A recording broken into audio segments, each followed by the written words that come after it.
So once you've learned how to cast on and you've practiced the knit stitch, the next logical step is to learn the purl.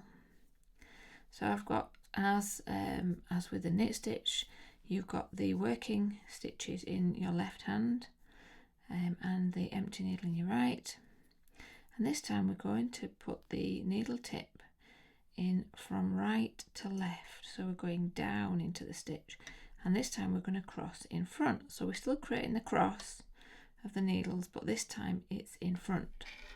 Then we're going to take our yarn and this time we're going to go between the needles first and then round towards us.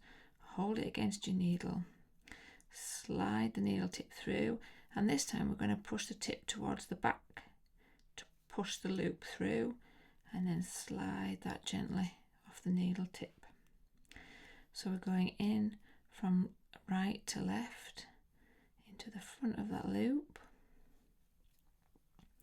Going to wrap our yarn around between the needles first, then underneath and back towards us, and hold that there against the needle, slide the tip back and pull the loop off. So going in,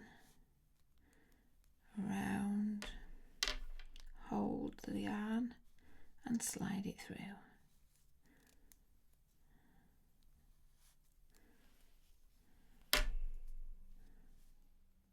And that's how we work the purl.